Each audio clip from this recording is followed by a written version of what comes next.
Ilang silid-aralan sa Pantay Tamurong National High School sa Cauayan, Ilocos Sur hindi pa naihahanda para sa pagbubukas ng klase sa Martes. May live report sa Ivy Hernando.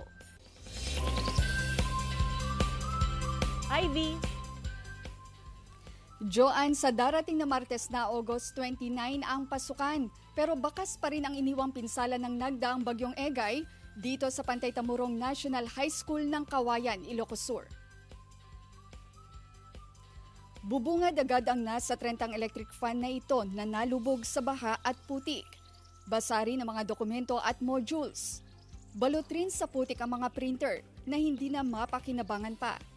Sa likod ng eskwelahan, nakatambak na ang higit 100 desktop at laptops na hindi na rin nakaligtas sa baha. Ang mga silid-aralan hindi pa naisa sa ayos. May mga naipong tubig sa sahig dulot ng naranasang ulan kagabi. Ayon sa pamunuan ng eskwelahan, kung natapos lamang daw ang 3-story building na ito ng National High School na sinimulang ipatayo taong 2017 pero hindi natapos dahil sa kawalan umano ng pondo, ay marami sanang gamit ang naisalba. Joanne, makakasama natin ngayon ang grade 10 advisor na si Teacher Sheila Piano. Magandang umaga sa iyo, Ma'am Sheila. Magandang umaga din po, Ma'am. Ma'am, kamusta yung preparasyon nyo, especially na sa Martes na yung pasukan?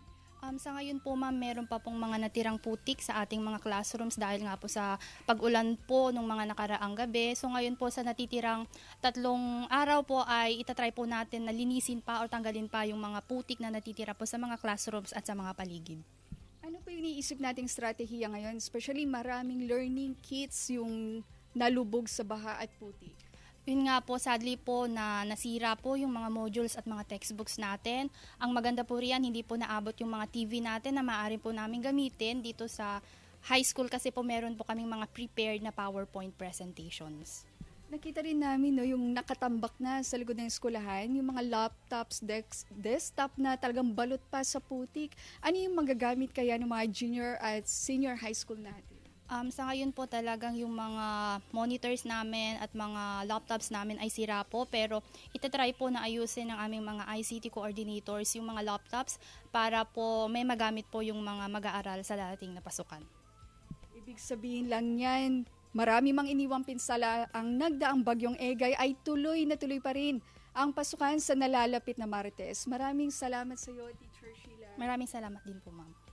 Joanne, higit 200 estudyante ang inaasahang papasok ngayong nalalapit na pasukan dito sa Pantay Tamurong National High School ng Cauayan, Ilocos Sur.